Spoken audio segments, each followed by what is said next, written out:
Nếu bạn nghĩ lâu đài Vô Hạn Thành là một tuyệt tác kiến trúc siêu thực mang tầm vũ trụ, thì bạn không sai.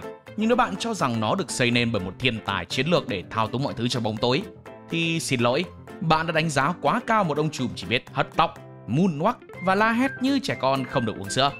Vâng, chào mừng đến với Infinity Castle, dinh thự hoành tráng nhất dành cho tên phản diện có IQ thấp nhất trong lịch sử anime, dù có tận 5 bộ não. Phản diện âm thầm bảy mưu tính kế, thì Mư Gian lại dành phần lớn thời gian để tuyển nhân sự thông qua training, đập phá nội bộ và đầu tư 200% ngân sách để dựng nên cái pháo đài di động. Rồi cuối cùng vẫn để mấy đứa người thường solo từng tầng một như đi ra ngoài. Đám nhân viên thì vừa ngu vừa phá game. Vậy nên trong video này, hãy cùng tôi đi dạo một vòng trong tòa lâu đài vừa bất tận vừa bất lực, nơi mỗi bức tường đều vang vọng tiếng quát tháo. Tụi bay vô dụng. Sau khi hoàn tất kỳ đặc huấn khắc nghiệt dưới sự dẫn dắt của các trụ cột, nhóm diệt quỷ đã không còn là những chiến binh non trẻ như ngày nào. Từng bước chân, từng hơi thở đều được rèn cho trận chiến cuối cùng. Trận chiến mà ai cũng hiểu rằng có thể là lần cuối họ còn đứng trên mặt đất này. Và rồi khoảnh khắc ấy cũng đến. Cả nhóm cùng các trụ cột đột ngột bị hút vào Vô Hạn Thành, một mê cung xoắn vặn do chính Mư Gian tạo ra, nơi không gian và thời gian vặn cong theo ý chí của quỷ vương. Trong trailer, chúng ta được biết là movie này sẽ diễn ra 3 cuộc chiến giữa Zenitsu với Kaigaku, Shinobu với Doma và Tanjiro với Akaza.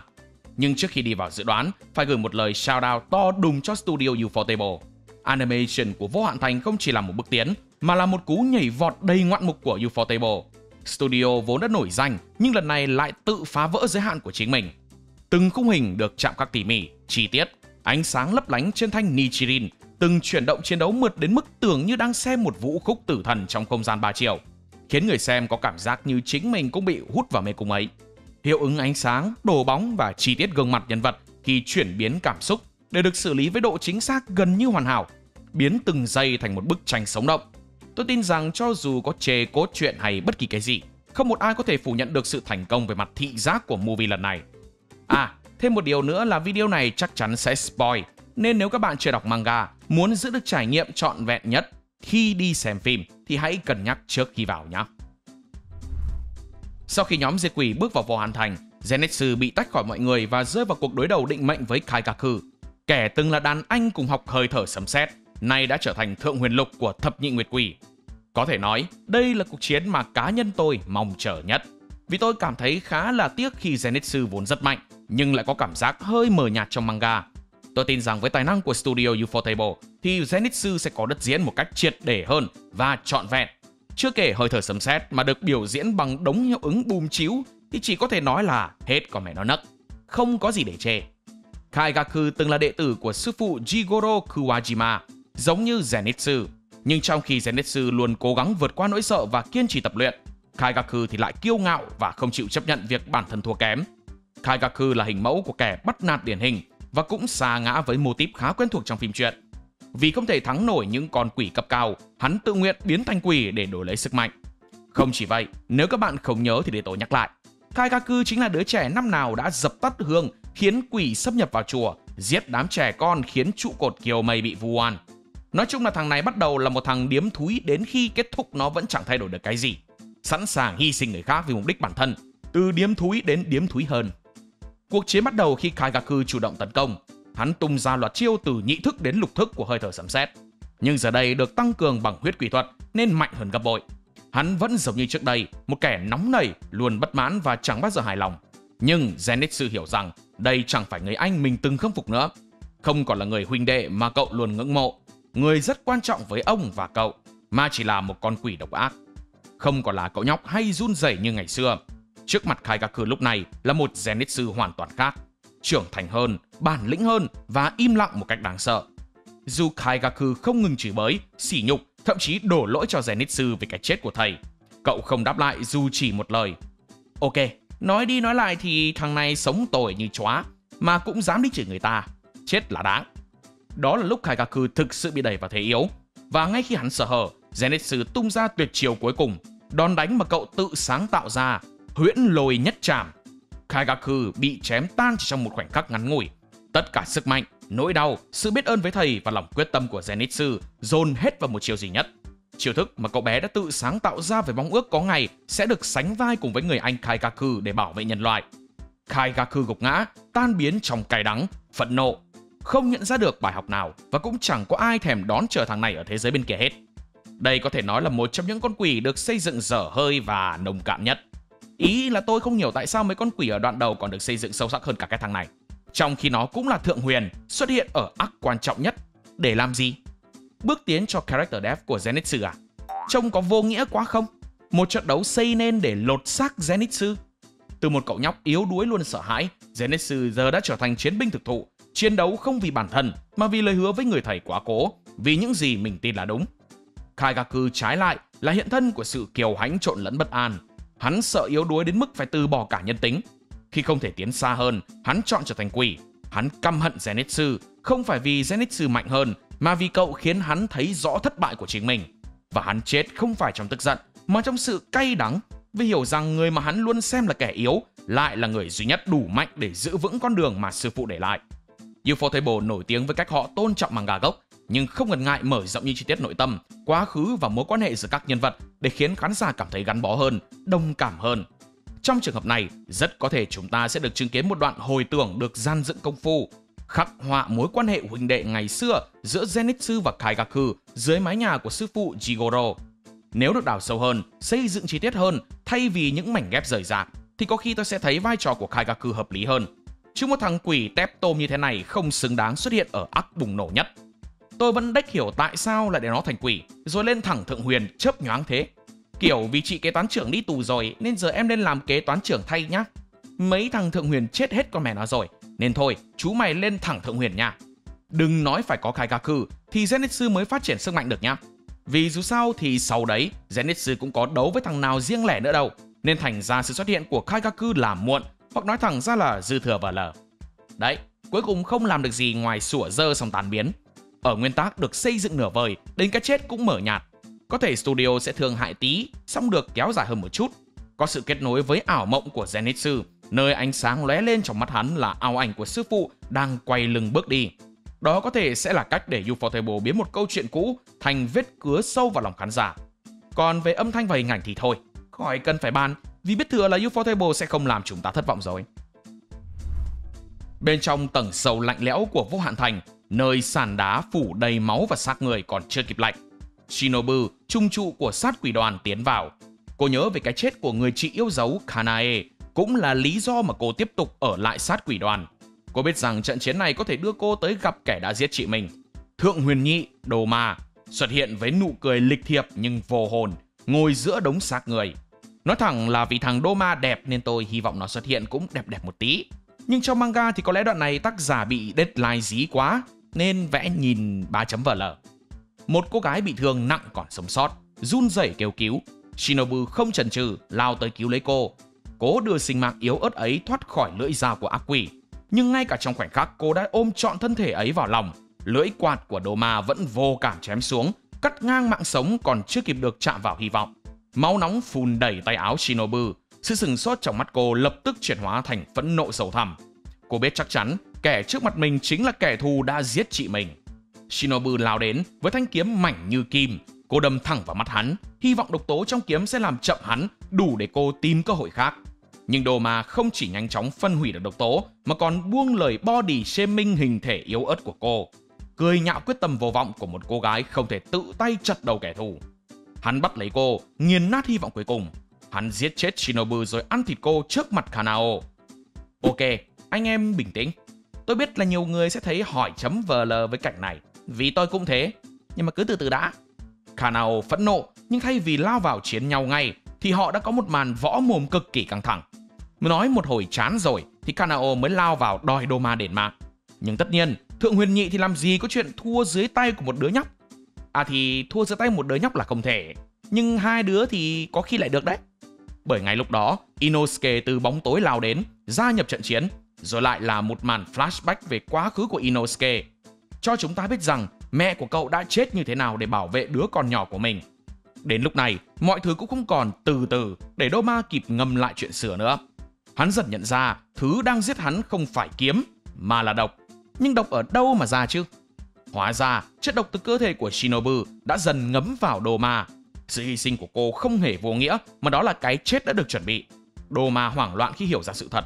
Cơ thể hắn phân rã từ bên trong, không thể chữa, không thể ngăn, không còn gáy bẩn được nữa. Trong khi hắn hấp hối, Kanao tung đòn cuối để kết liễu hắn.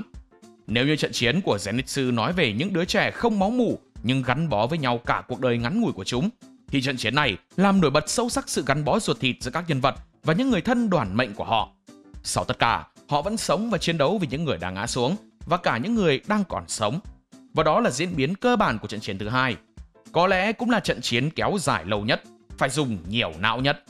Trong manga, đây cũng là trận chiến được tác giả đầu tư khá nhiều. Chắc bởi vì cả 4 nhân vật tham gia vào cuộc chiến này đều chiếm vị trí yêu thích nhất nhì trong toàn bộ bộ truyện này. Nếu ở manga đã làm đến vậy rồi, thì liệu lên movie, studio Ufotable có thay đổi gì không? Nói thật là tôi thấy sự xuất hiện của các nhân vật trong đoạn này khá là vô lý. Không tính Shinobu vì cô là người đầu tiên xuất hiện, nhưng cảnh Kanao và Inosuke nhảy ra khá là chớp nhoáng và chẳng hợp lý tí nào. Kiểu như tác giả thấy Doma mạnh vở lờ, không 1v1 được, nên càng lúc càng phải cố nhét thêm mấy đứa vào để hội đồng. Nên nếu lên movie thì tôi mong là studio sẽ phát triển mượt mà hơn, ít nhất là đủ mượt để các cảnh flashback không bị gượng ép khi mà cứ nhảy qua nhảy lại giữa quá khứ và hiện tại. Ngoài ra cần nhấn mạnh lại về nhân vật Doma, hiện thân của sự lạnh lùng và rối loạn cảm xúc, nhưng bản movie có thể đẩy chi tiết này đi xa hơn nữa. Tôi mong rằng studio có thể xây dựng tốt được hình tượng của một con quỷ không có cái gì để thông cảm hay tiếc thương cả. Một con quỷ thuần ác, không như những con quỷ trước là đều có lý do này nọ để sa ngã. Nói thật là bỏ cả cái đoạn flashback của Doma đi cũng được, vì nó quá rời rạc, cũng không nói lên được điều gì. Bởi trong manga tôi chỉ thấy nó là một thằng nhóc sướng quá hóa rồ. Quá khứ của Doma là để bảo tôi xây dựng quỷ nhiều màu chứ không một màu à.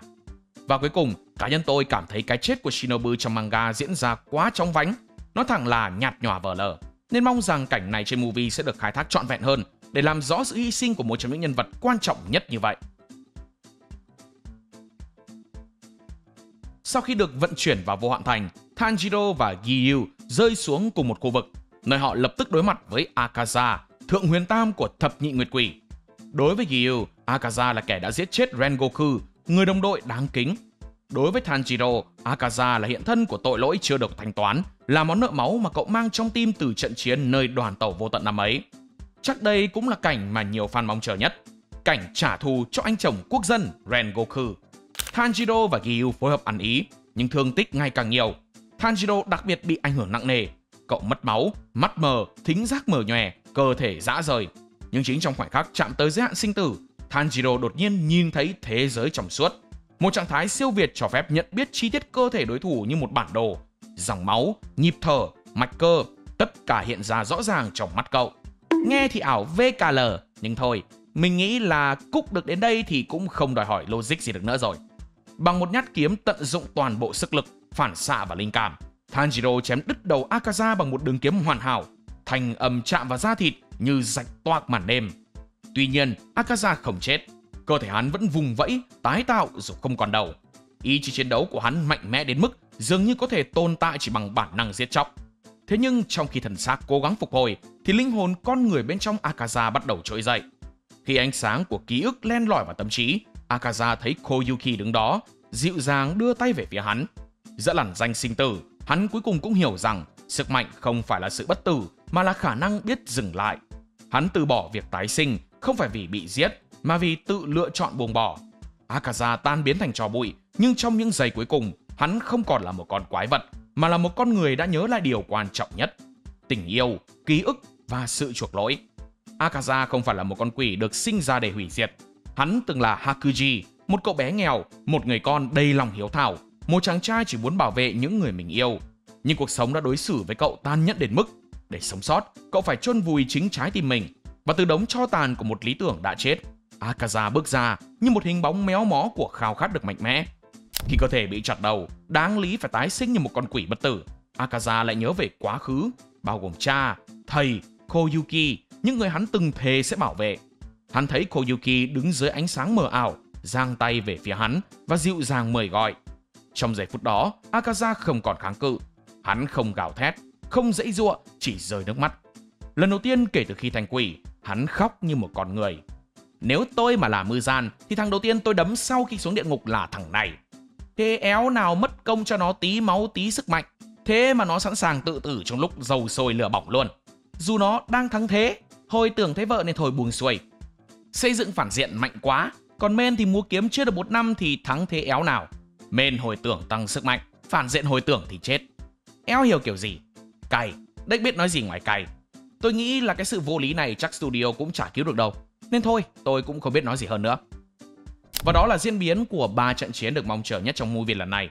Vẫn chưa phải là kết thúc. Để tiêu diệt được Muzan thì có lẽ chúng ta vẫn cần nhiều thời gian hơn. Thật ra là cũng không nhiều đến thế. Nghe bảo đến đoạn này thì tác giả bị dí deadline gấp lắm rồi nên mới phải rắt sống rắt chết như vậy. Không thì tôi nghĩ là nó cũng không đến mức dở hơi như thế này đâu. Thôi thì cũng thông cảm vậy. Nhưng có một điều không thể chối cãi, đó là Vô Hạn Thành càng hùng tráng thì chứng tỏ Muzan ngu. Chúa tể của các loài quỷ, bậc thầy di truyền, nhân vật phản diện chính của Kimetsu no Yaiba. Nghe thì oai thật đấy, nhưng càng soi kỹ thì càng giống một ông chú hay ra vẻ nguy hiểm. Tôi nói rồi, Vô Hạn Thành càng to thì Muzan càng ngáo. Bao nhiêu công sức của đám quỷ nhỏ chắc cũng đổ đi hết vì ông sếp ngu của chúng nó. Nói thật là tôi thấy đám quỷ nhỏ ở đầu manga còn dốc tâm xâm chiếm thế giới loài người hơn cả Muzan luôn ấy chứ. Có trong tay một đội quân siêu nhân không biết mệt và kỹ năng biến người thành quỷ chỉ bằng một cú móng tay. Nhưng việc lớn nhất hắn làm trong cả series là ngồi tạo dáng như người mẫu tạp chí. Hắn tạo ra 12 nguyệt quỷ rồi không kiểm soát nổi lòng trung thành của tụi nó, luôn lên cơn giận rồi giết bừa thuộc hạ của mình và rất nhiều pha phi vào lòng đất khác. Chúng ta hãy nhìn lại, hắn giết viêm trụ Rengoku? Không. Hắn đánh nhau với trụ cột? Không. Hắn giải quyết cuộc nội chiến trong nội bộ quỷ nguyệt? Cũng không nốt. Việc của hắn là ngồi đợi Tanjiro lớn lên đủ tuổi rồi đến chơi với mình một trận sinh tử. Nghe cứ như là Voldemort chờ Harry Potter tốt nghiệp rồi mới truy sát ấy nhỉ. Nếu tôi là Muzan, tôi sẽ dùng thằng Doma để thao túng tôn giáo, biến cả nước Nhật quỳ dưới chân tôi. À mà cần đếch gì Doma, tôi tự làm thần rồi để chúng nó thờ cúng cũng được mà.